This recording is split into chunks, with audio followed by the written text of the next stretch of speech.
If you're not paying your rent because of other circumstances, or you're doing other bad things that give rise to the ability to evict, or your tenancy has expired, you can move forward with an eviction. This is Florida Talk Real Estate with Jim DePola. Call our team of experts now, 1-877-927-6969.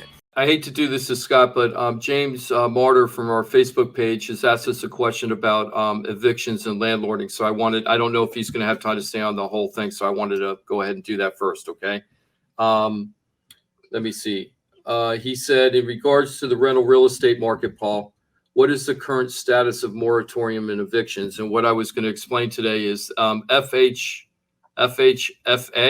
Federal Housing Finance Authority, just put out a report yesterday that says they're extending the moratorium on evictions and foreclosures for landlords through June 30th. So they're matching everybody else now for the residential. So residential multifamily landlord. Is that am I incorrect on any about that, Paul? You're correct, but that doesn't mean that every landlord is bound by the guidelines. Please, so tell me about that. So only the people who are affected by COVID are protected by this scenario.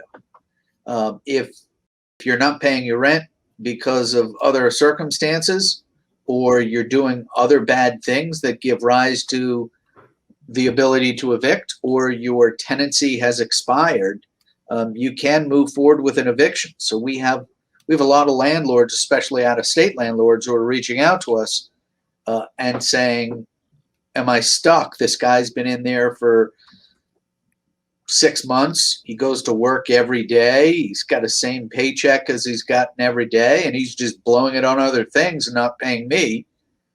And at the end of the time, he's going to walk away, and I'm going to have to chase him or just take the loss.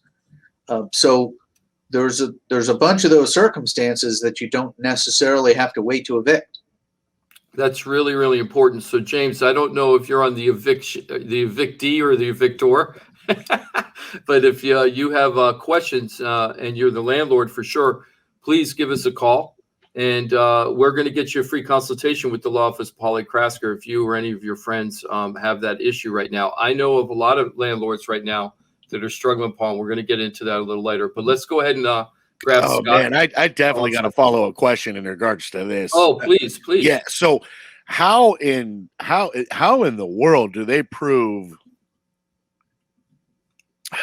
Okay, so I guess I gotta ask this the right way. So I guess clearly there's a paper trail. If you're working every day and you're making the same money, that's easy to prove, right? The bank statements are going to be there, right? But when the CARES Act and the protections, et cetera, were laid out, Paul, and please, you're going to know, and you can correct me instantly, but was that verbiage laid out really clear? Like, you must have a burden. There must be a hardship that is clearly COVID related, or was it just blanket, like, hey, in these times, this is what we're doing? So the original moratorium came about from the CDC. That's right. Not out of the CARES Act, not out of anything else. The original moratorium was the CDC saying, look, we cannot have people moving around right now. We can't have people in homeless shelters right now. We just can't, because the disease will spread so fast, especially at the lower economic areas where there's lack of protection, lack of PP, everything. Yeah, all of that. So there wasn't a tie to economic ability to pay. There wasn't all of these things. It was just, you can't let people leave. Mm-hmm. People have to hunker down in place. Okay. And then it evolves. Yeah, today it's verbiage being written. Well, and there are legal challenges being pursued. The one judge in Texas who just said, hey, I think this is government overreaching, and I don't know what you're doing, but you can't tell private parties what to do between themselves. I mean, what happens if government stands up and says, you know what, nobody's paying for gas anymore. You can go to the pumps and you could just, pull gas out of the pump and you don't have to pay anymore. So it almost sounds like you're telling me that results are going to vary depending on what state and county and what judge you're going to face. Well, no, these are federal laws, and so it's eventually going to go up to a federal judge to make the final decision. But at least in that eastern district of whatever in Texas, one of the trial judges said, "Hey, I side with the people. I don't think the government has this authority." And it's being appealed by the Justice Department because they need to retain control for another 60 or 90 days while everybody has a shot at getting a vaccine. But after that time period, I think the government's going to have a very tough process to say that they need to turn back to one sector of the economy, landlords, and say you have an unfair burden in fighting this pandemic. To me, it's like a taking. It is.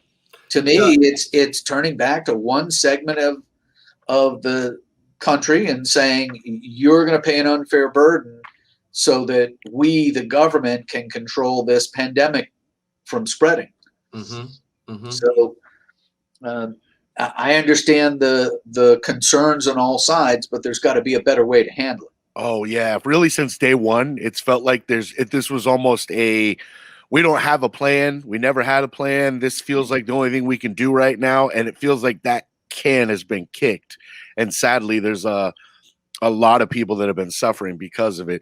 We're going to continue with this conversation. We're going to go in depth with Paul today in regards to this, but we do got Scott.